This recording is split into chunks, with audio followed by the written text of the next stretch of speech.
Well, here we are at the start of Prophecy in my solo attempt. This is the second time I've actually ever attempted to solo this dungeon.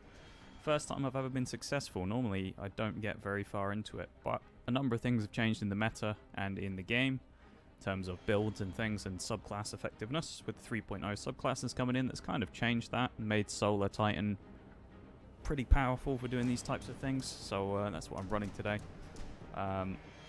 What I'm going to do with this, I'm going to kind of give a brief little explanation of the encounter while the footage is in the background, just so people know what's going on. But it is sped up because it is a long dungeon and it does take a little while. No one thing was done in a singular phase.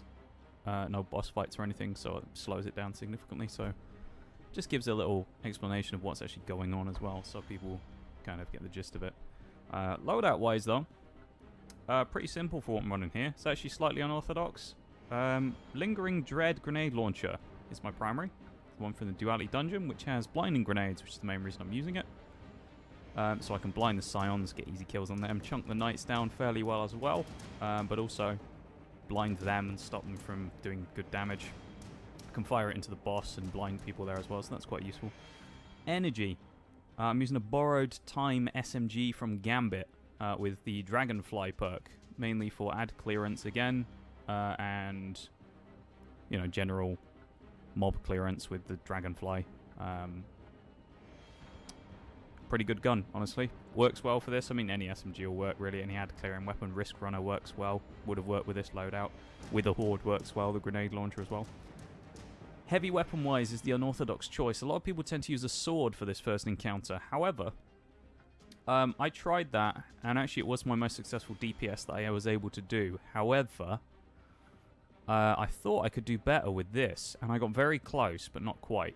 So what I'm using here is a Trials of Osiris linear fusion rifle, Reed's Regret, which obviously can deal precision damage and can put out quite a lot of damage quite quickly. The one I'm using here, the perk combination on it runs Clown Cartridge and Vorpal Weapon. So they can sometimes reload its own mag fully from reserves, and also gets the benefit of extra damage against bosses. It also is running Boss Spec as the mod, so it gets even more damage against bosses, which is very helpful for this, as we pop our super here and start laying into the boss. But this boss really doesn't have too much health. Isn't hugely tricky to do, it's kind of just time consuming, honestly. We're chunking it down quite well though with Reed's Regret. The only problem is the shield, which does lend to not being fantastic for precision weapons, I'd say. So hence why the sword is sometimes better, is you can just get in underneath the shield and start hacking away at the guy, and it's quite easy. Knights respawn, end of DPS phase 1. We've done about 3/4 of the health there, just under, which is pretty solid, honestly. That's gone pretty well. But yeah, basic overview of the encounter. The big boss in the middle has a shield. He's completely immune. There are 4 little wells, as you can see there in the top. The little dark cloud of smoke looking thing coming out of the hemisphere floating in the air there, which is a light well, or a dark well. Basically with these, when you kill these knights that are in front of you now, they'll drop some little triangles on the ground, some little pyramids. There you go, 3 of them dark ones there. And if you kill them in the dark, while you're stood in a shadow, they'll drop dark pyramids. If you kill those knights while you're stood in the light, they will drop light pyramids. Objective here is to collect 5 of those little mini ones to create a big pyramid, and then use the interaction button to expel the 4 wells that are dotted around the little arena to drop the boss's shield. There'll be 2 of each, 2 light, 2 dark, in one being on a lower platform, one being on a higher platform. It's fairly simple. There's not much to it, honestly, with this. It's mainly just about DPS and the boss. And it's all pretty easy. Really biggest problem is getting booped off the map, because it is a phalanx. So the boss can get quite aggressive on you and can try and knock you off the map. It did happen to me quite a few times in some of the prior runs I did, hence why sword is also potentially an optimal heavy weapon to run for clutch capabilities of saving yourself. Using a sword to sword fly through the air if you get knocked off a map, so it can be very helpful for that as well. It is an option to consider, but yeah, we're doing pretty well through this. I mean, we're doing fairly quickly. It is sped up, as I say. This wasn't too long of a fight when I eventually got it. Took a couple of attempts. Really didn't take long. We aren't going for a flawless run here either, but obviously you won't see any deaths during this, because this is just a cut down version to save time, because the full run in its entirety was about 2 hours. Just over 2 hours with all the failed attempts. Funnily enough, the majority of the time wasted during this was in the cube room, which we'll get to a bit later. So we'll talk about that when we get there. But the cube room, actually one of the easiest encounters, but gave me the most trouble, funnily enough. This wasn't too bad. Boss goes down fairly easily in the second damage phase, and we'll move on fairly swiftly once we finish this off. Ooh, almost off the edge there, cheeky little clutch. Gets back up on the ledge, saves ourselves, fire off some grenades, and yeah, I'll just let the rest of the encounter play out, and I'll be back for the next part.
So, once we finished encounter 1, we kill the phalanx, we claim our sweet precious loot, and then we head off to the next part. This is the next encounter, if you want to call it that. It's called Heaven and Hell.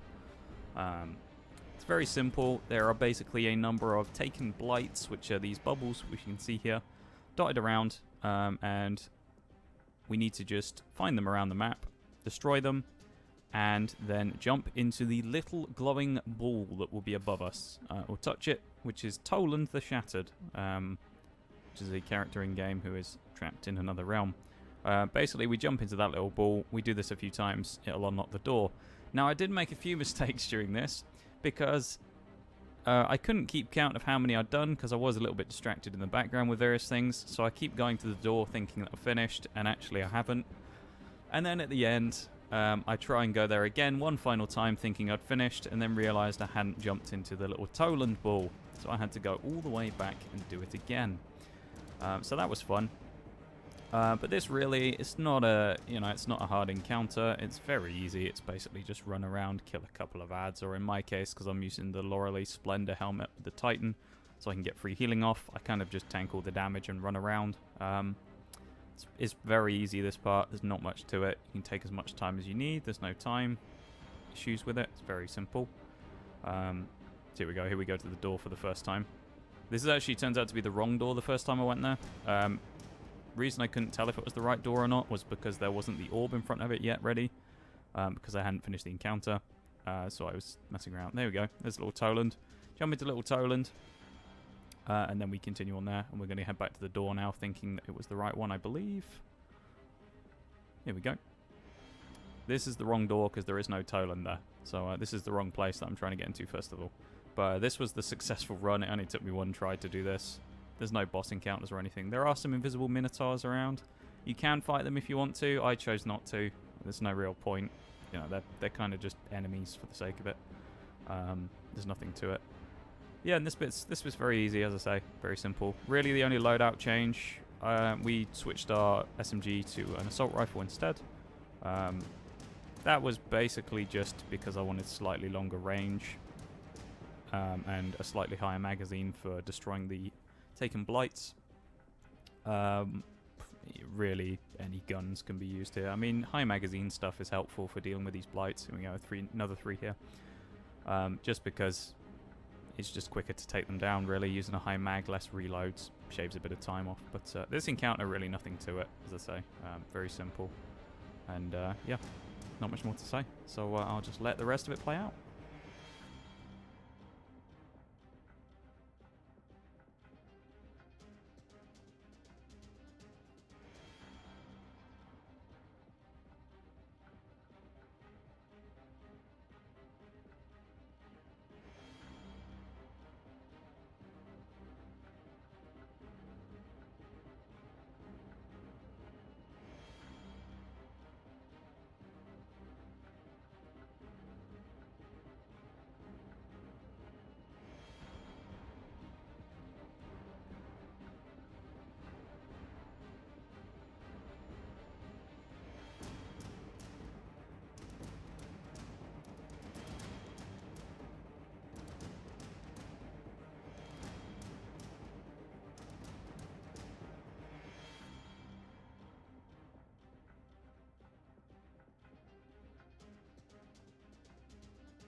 So now we reach encounter number 2, if you technically want to call it that, because Heaven and Hell is kind of just a filler section, like the one that will come after this as well.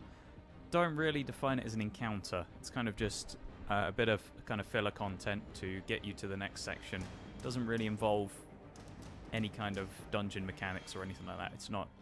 It doesn't give you loot either, so we don't really define it as an encounter. But this is the next encounter. It's the cube room, which I talked about earlier. Now, the cube room is fairly simple. It's actually not very treacherous. There are a lot of adds. There are some nasty hobgoblin snipers that do quite a lot of damage to you that you've got to be very careful about. But generally, this room works very simply. It's a giant cube-shaped room with a small cube in the middle. There are little plates, little circles, as you can see, on the side of each wall. Now, the little Toland orb that we were chasing around in Heaven and Hell will spawn on one of the side or the ceiling walls. What you have to do is pick up the moats or the little pyramids, and you have to go and cleanse the side where Toland is, basically. So that it will rotate the cube so he would have been on the bottom. And you have to do this a number of times until 2 little mini-bosses spawn. They're very easy to kill. They're pretty simple. They're 2 Centurion mini-bosses. Taking Centurions, they're pretty weak. We'll see them at the end. But the encounter itself is very simple. You can see the cube there in the middle. I'm looking for Toland. He's here on the dark side this time. So because it's dark side, I need to collect 5 dark motes, bank the dark motes, and cleanse the little well by killing the knights, of course, inside of the dark shadow. And once I've done that, it will rotate the cube. And we just keep repeating this process pretty much until we get to the point where the game tells us you need to kill stuff again. There's a lot of ads around, as I said. Only real change I made here, and it doesn't necessarily matter what gun you use for this. Personally, I decided to switch one gun I was running, which was to switch the grenade launcher to a shotgun. Reason I switched to a shotgun basically was just because it could kill the knights easier. Didn't really need to worry about the acolytes very much. In the case of the shotgun I was using, I decided to use the new Season of the Plunder one, the Fallen Pirates themed one. Basically, part of the other thought process I had with it is it does have a perk on it called Headstone, so when you do get a precision kill with it, it will spawn a giant stasis ice crystal. Provides a little bit of cover, potentially a bit of AoE and clear if you smash it. It's kind of just a little bit of a bonus. The shotgun was really what I was using. Headstone was just an extra nice little bonus here. Again, we got another dark side moat here to build, so we can rotate the cube again until we get to the mini-bosses. We do get loot for this encounter, which is quite nice. Luckily on this run, actually, where I did go through solo, I got almost every piece of gear that I don't have so far. Believe now the only thing I haven't acquired from this dungeon loot-wise in the pool is the Moonfang helmet, which is one of the 2 armor sets you can get from this dungeon. There was the main set that you get being Moonfang. They also decided to reprise the original Trials of the Nine, or now known as Trials of Osiris gear, from Vanilla Destiny 2's launch. So they put some of that back in the game, which was kind of nice, to allow people to go and get a kind of relic of the past, or a new version of a relic of the past, including the weapons as well. The old Trials of the Nine weapons were also included. We got a couple of those to drop during this. But yeah, this encounter, it's sped up again, basically because it's not boring, but there's not a lot going on. You know, it's very simple. It's just an ad clearing encounter more than anything. The mini bosses aren't too much to kind of really worry about. It's a very simple encounter. Collect motes, you know, bank them in the corners, spin the cube, keep doing it until you need to stop. Like most dungeons and raids and things in Destiny, basically what it will do in the first encounter in the tutorial area will kind of teach you about the mechanics of what it is you're supposed to be doing. Here we go, the mini-bosses. And then we'll build upon those mechanics throughout the dungeon/raid. So in this case, we learn early on about the light and dark motes. And then in this case, this just kind of builds upon it, using the light and dark motes again in the same mechanic. Except this time we're using it to rotate the cube instead. It's exactly the same thing though, and we will use it again for the final encounter when we get there against the final boss. But here we go though. Chunk down these guys. Nice shotgun damage. Easy as you like. Job done. We move on to the next part.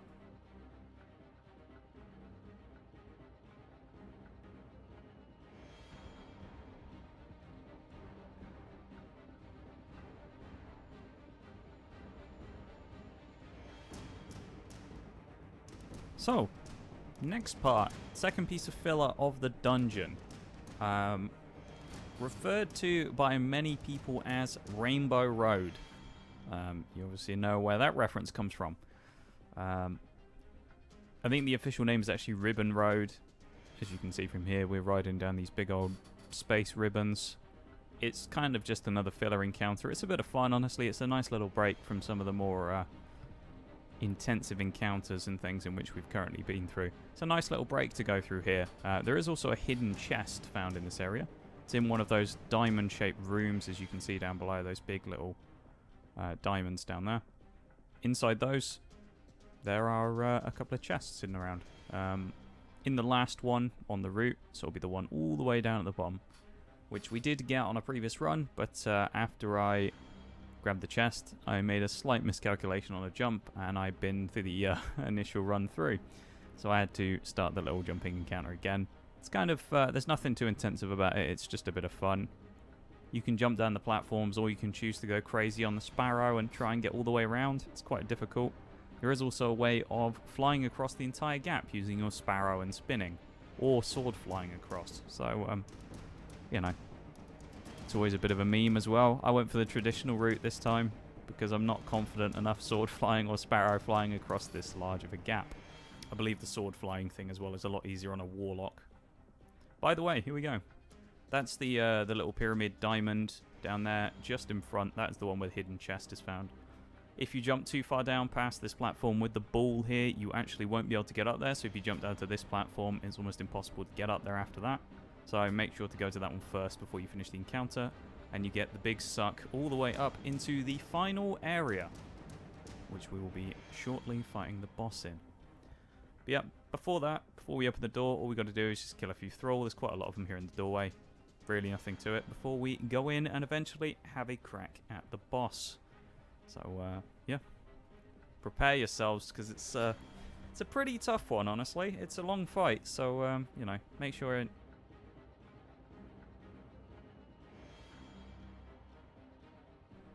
Well, we reached the final encounter.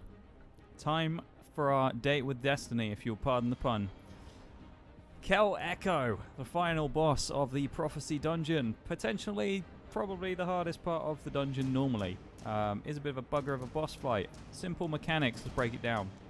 Pyramid-shaped room. There are 3 corners with a well in each one of them. All 3 of these need to be extinguished, as we've just done there. Again, using the concept of the light and dark motes in the same way we did before. Kill the knights, pick up the motes, bank them in the corner. It will spawn a taken ogre, which does not necessarily need to be killed, although it's useful too, because of course knockback and all that stuff's very annoying. It's useful to kill them, hence why I'm using the shotgun to quickly chunk them down with Roaring Flame, Sol Invictus, to melt them with a hammer as well. Very useful. Also a good chance of getting heavy ammo off them. So, similar to before, kind of like we did in the first fight, chunk things down, wait for the, you know, kill all the ads, wait for the knights, kill the knights, grab the motes, go to the corners, hit all 3.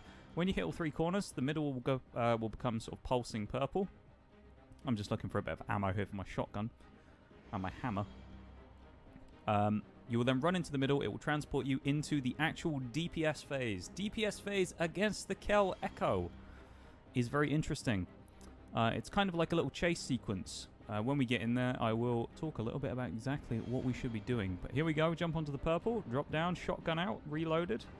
Reed's Regret in hand. Here we go. It's a chase section across these platforms. As you can see here, there's an initial part where I'm stood.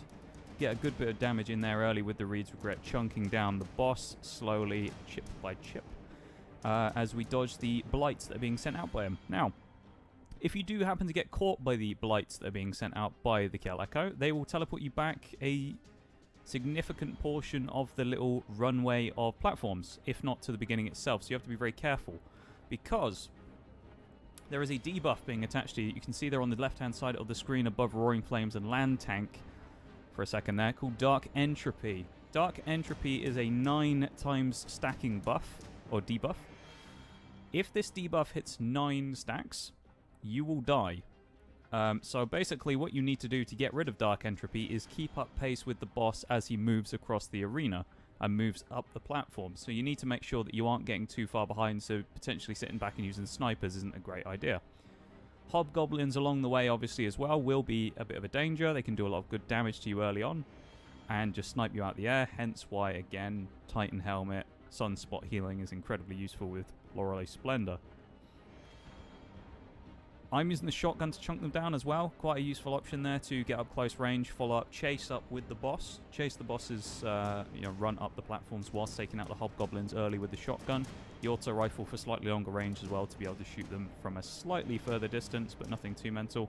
And yeah, so as you can see that we completed number 1 damage phase. We've done potentially just over a quarter. We haven't done a huge amount of damage, but it is a solo run. We got a decent bit in. We did stall out a little bit and lost a bit of time here and there, I think. Wasn't necessarily a perfect run. None of these 3 damage phases really are perfect. Or sorry, 3.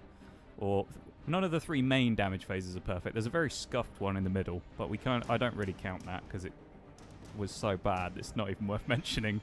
Clutch save there on the health as well with the melees to get the Sunspot to heal me again with Lorelei and all of that. Restoration from the Solar subclass coming in big time clutch here as well to make sure that we survive as we go boxing with the Scions again. Kill the Ogre and we move on. So again, similar thing, we're just in a different type of room this time. The cube changes each time, or the pyramid changes each time. I guess it's kind of a cube diamond shaped room. But so we will rotate around different places and there'll be different sides that we'll be using. So in this case, this one has a little platform in the middle and there's a big hole, so you've got to be careful of falling off the map. There isn't too many boops or anything in here, though, other than the Ogre, so I guess, if anything, maybe the Ogre's more of a threat here than in the previous one, where there's no places to get knocked off the map. So, worth killing them here. But yeah, so we talked about that in the boss. Now, quick strategy thing, before we kind of watch out the rest of this. Probably what I would say here with this boss fight. In my case, I'm using Reed's Regret and a shotgun. Super's also very helpful for damage here. Now, Reed's Regret, obviously a precision weapon. Using the Viced Stinger perk to try and refund the magazine as well is very helpful. It's a very helpful thing. However, landing consistent precision shots can be a bit of a pain sometimes, and realistically, the best chance you've got of doing that is at the start of the fight, when you first go into the room with the platforms. So when you jump down to go and fight the boss, really, I'd say you need to try and target damage at the start and at the end of the damage phase, when the boss is stopped at the final part of the run and at the start of the run. He will stick around quite a long time at the start, so there's a good chance to get damage. With a team of 3, you should be able to really get a good chunk in there. For me, doing solos, I mean, I'm, as you'll see on the runs later on, and in the first one, I get probably the majority of my damage done at the first part there. I tend to pop super towards the end to kind of keep it as a safety mechanism, just in case I need it. You know, a bit of clutch over shield and a bit of health and things. Quick damage to kill, for example, the hobgoblins. Or for in this part here of the fight where I'm, you know, an ogre was getting close to killing me, for example. So yeah, it's an interesting fight. Boss has got a decent chunk of health. If I remember correctly from when I went back afterwards, the boss has got something like 7 million health, around that. So he's a fairly chunky boy. Takes a little while to whittle him down. I do have some terrible damage phases. There are definitely better ways of doing this as well.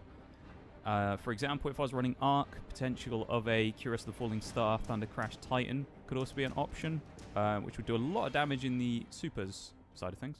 So you could use a lot of damage from your super and then follow up with Reed's Regret, for example, or Taipan, you know, Cataclysmic, things like that. A Linear Fusion, because they are very much the meta at the minute. Personally, in this, unlike the first encounter, I don't think I would ever use a sword. Sword's quite dangerous in the final fight here, mainly because there's so much space to get knocked off the map when you're fighting the boss, and the boss, like every other enemy in the game practically at this point, has a pretty substantial ground pound. Hits the ground pound, you're going to go flying, so realistically, unless you've got a really good jump save, or, you know, for example, Lion Rampant, you're probably going to struggle to keep yourself on sometimes, and you may well get a very unlucky boop and get sent off all the way off the map. So you see here, I get caught by Dark Entropy starts catching up to me. I'm at 3 stacks. As I get sent back by the TP from the boss, get a little bit of damage, get sent back again because I wasn't really paying attention as we jump up forwards, catch the hobgoblins. Boss has TP'd 3 or 4 platforms in front of us at that point. Get hit again. Dark Entropy 6, 7. Starting to rack up. We're not looking good. 8. And then we get up and it starts stripping again because we managed to catch up with them because it slows towards the end, which is very lucky for us because we had a big problem then. But again here, hits the super. This really wasn't a great damage phase. When you look at the fact we were probably just over a quarter when we started, we really weren't able to do as much as we potentially would have liked here. I'm not going to blame it on the ammo, but a lack of ammo for my Reed's Regret was probably a part of this. Then I was rocking shotgun really, which is difficult on a rangier kill until you get to the end or at the start. So, but yeah, that's basically the basics of the boss fight. Again, to recap it quickly for anyone who's unfamiliar or is doing this for the first time, and you know the first explanation was a bit quick. There are 3 parts of the room, 3 corners. Each one of those will have a light or dark well depending on the motes that you need to extinguish them, just like before in all the previous encounters. You will extinguish the 3 wells, which will spawn an ogre in each of the corners. I tend to kill the ogre because it's basically just safer than leaving him alive. That will open up the middle. Then you can jump into the middle and you'll be teleported into the boss room, where you can fight the boss. You chase him up and avoid dark entropy by chasing up the boss across the platforms and not allowing them to get too far ahead of you. And if you repeat that enough and you do it well enough, you'll succeed in killing the boss, which takes a little bit of time, as I say, about 7 million health or so from memory after I looked at it. So, from the ending screen, I think. So, yeah. Have at him. And let's watch out the rest of this and see how I got on.